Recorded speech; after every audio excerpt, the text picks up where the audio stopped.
Well, we said Preston North End season was over last week. It's not, because actually they can still finish above the plastic, says Charlie White. Not that many points in it. Welcome back to Where North End Walk. We've got Ash and Harvey back with us. We're talking about the last 8 games for North End. How high can they climb? We've asked AI to predict the league table as well. Welcome back. And we've also, of course, got some tweets from the latest game as well against Pompey. How are you, fellas?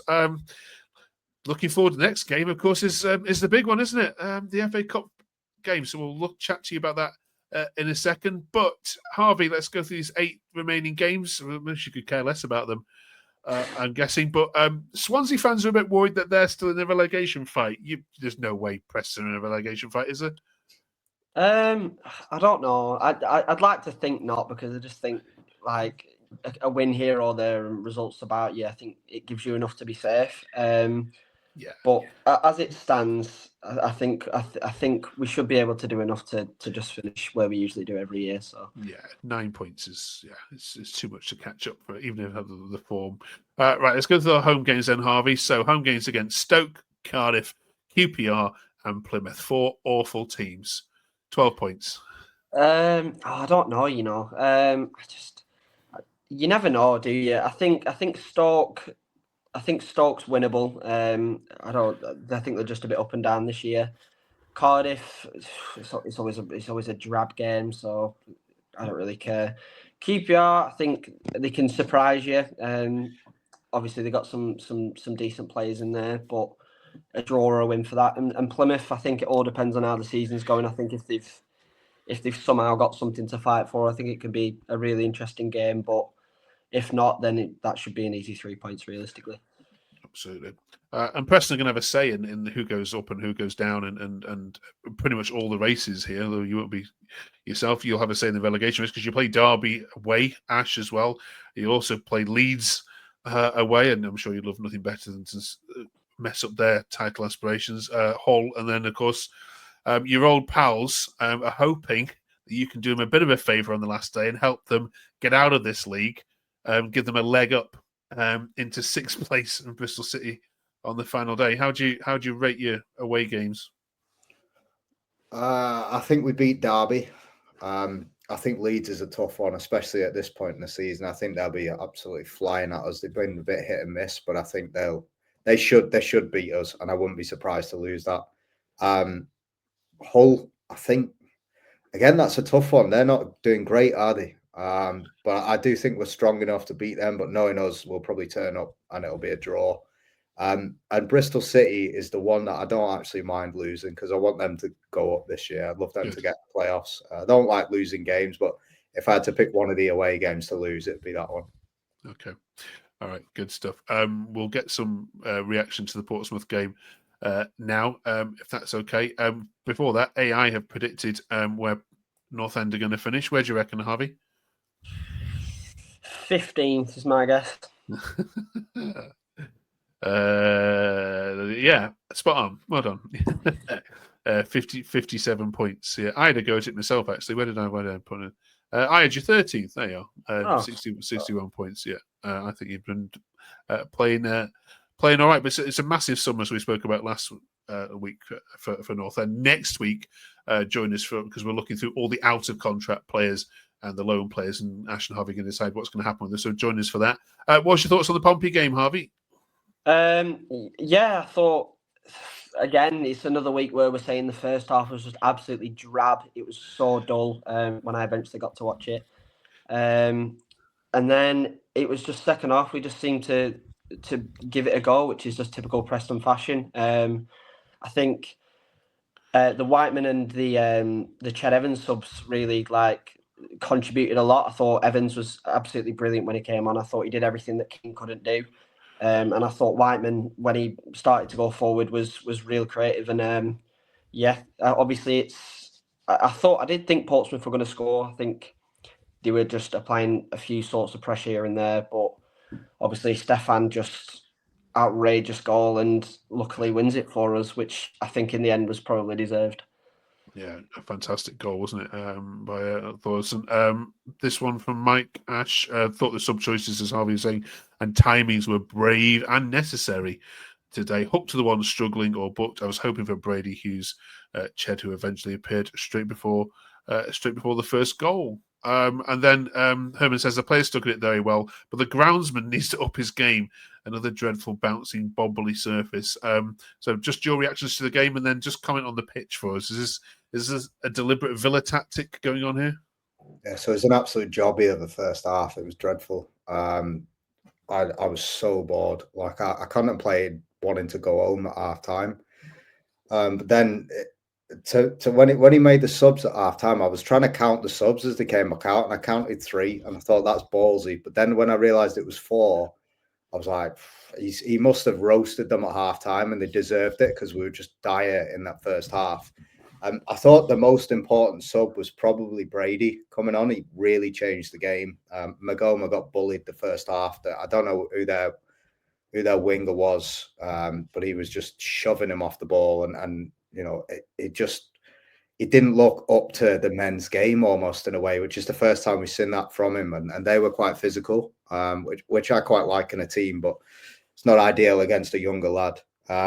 So made the subs half time. I tell you what, I did think was seeing when Evans came on, who's a 36-year-old coach, and immediately does more than the other 2 strikers have done all game. That says a lot about the kind of squad options that we have.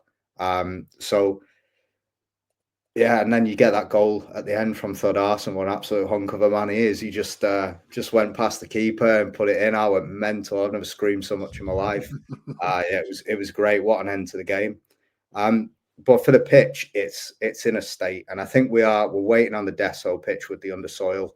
Ridsdale was quite clear last season that he thought we needed it, but we couldn't afford it because we needed to buy players. He could have spent the Ockles money on a pitch, and I think that would have been a better investment. So I think we'll see that change. I think we'll see it change in the summer. But I do think it gives us a bit of an advantage for the Villa game. Not saying that we'll be better than Villa by any means, but they play a lot of passing football, don't they? And they keep it on the deck. So you never know, that could give us a bit of an edge. And we'll see where it goes from there. But yeah, it is an absolute state. There's divots coming up all over the show. Yeah, so it could be a leveler, couldn't it? Cheers for that, both of you. This one came up from Lee. He says, Harvey, if we have to pick between the permanent signing of Porteous or Greenwood, it has to be Porteous. The bloke's solid. He's been impressive every single game that he's played. And out of that, there's 2 questions there. Is he right to start with? And then where are we with Greenwood? Well, to start, yeah, he's absolutely bang on. I think many North End fans will share that view if it's a choice between Porteous and Greenwood. I think, especially given the defensive problems before January, it definitely has to be Porteous. And I think the problem with Greenwood, I think it's just, I remember tweeting about it. There was a Borough fan who said that he does something for the first 7 games and then he just does absolutely nothing. And that it just seems that that's what the case has been. Like he just, I don't know. I don't know whether he's trying to do too much. I don't know whether he's not doing enough. It's just, I think for me, it's a case of watching him off the ball kind of thing. I think like the lack of positional offers that he has is just nothing compared to Mads when he's in that central role. Yeah. I don't think he creates enough space. I don't think he passes into the final third with any sort of creativity. And I just think that if that's the way that we want to play, I just don't think Greenwood suits it at all for me. Okay. Ash, do you agree? I've probably been one of his biggest critics, Greenwood. Massive fan of Porteous. And I think if we can make that signing, we've got to make that. He's revolutionised the defence, him and Gibson. Greenwood, I thought was all right, to be honest, when he came on. Obviously, it's not ideal getting the red card, which it kind of was. It was the second yellow, and the first yellow is stupid to get, and he needs to knock that out of his game. They're just a bit of insolence and just getting in the way of the free kick. I thought he looked decent enough at the weekend, but in general, I wouldn't be spending money on him. And from what I've heard of his wages, they're quite high. I wouldn't be taking that on. I think there's probably better things we can do with that money. I'd be going for a striker instead. But yeah, definitely Porteous should be staying if we can do that deal. Okay. We'll talk about Osmajic in a second. Sunderland, though, we need to just have a quick word on. So they weren't very happy with Preston. That's fair to say. Sunderland fans. Yeah, trying to sneak on an extra player, wasting time like they've never seen anything like it before. I mean, when it's against you, you hate it, but when it's for you, Harvey, it's quite funny. I guess.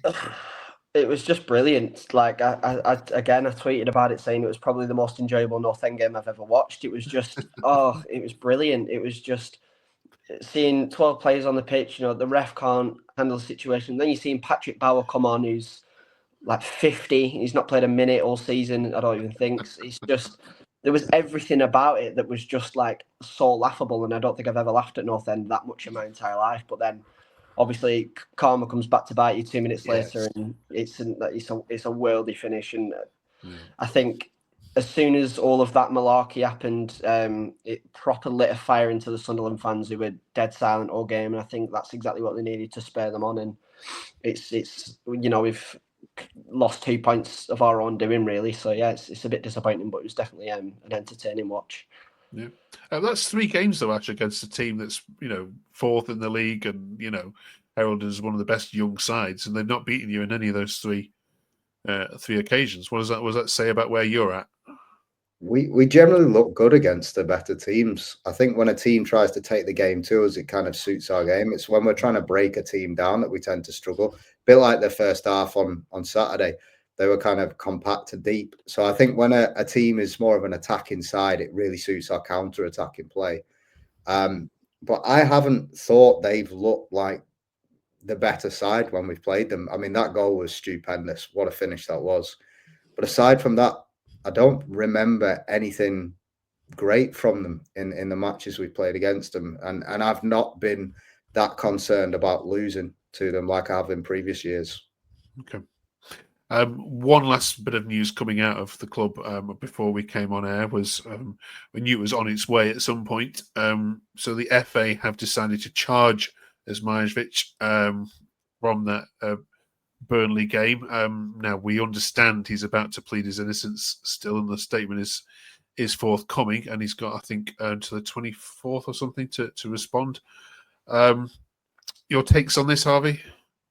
Yeah, I think it's just an excuse for Burnley fans to get all excited and start jumping on a situation as per usual.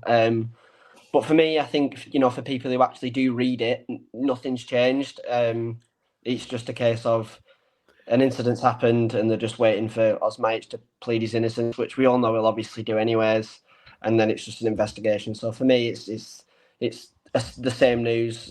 Nothing drastic's happened. And I think Burnley fans just need to go back into the hole they came from and just keep quiet for now, really. Ash? Yeah, so I was reading about the rule, and it can be foul or abusive language, or it can be wording around racism that was meant or not meant. So it's kind of a vague thing to charge him with. And part of me wonders if they are charging him for the sake of keeping everybody happy. And I think the outcome will be that he'll get in trouble for abusive language. I don't think it'll end up that they'll prosecute him for being or using racist language. I think it'll come out as abusive language. And that kind of keeps because realistically, there's no solid concrete evidence, is there? But I just think it's quite ironical. The Burnley fans are absolutely up in arms about it, going mad, and they've got John Joe Shelby that they sing songs about, who's been convicted of it still. And it's like you've got to make your mind up, right? You can't go one guy for it and then support another guy that's done it in the past. So yeah, I think they need to just pipe down and just wait on what happens, and I'm sure the FA will do the right thing. Okay. Well said. Right, next week then we're looking at all the out of contract players for Preston North End and getting these two to have a look at it. So join us for that. I hate these international breaks. Can't wait for it to be over. But join us next week. We'll see you on the other side. Thanks very much for joining us, and please drop us a like and subscribe before you go. Have a good week, everyone.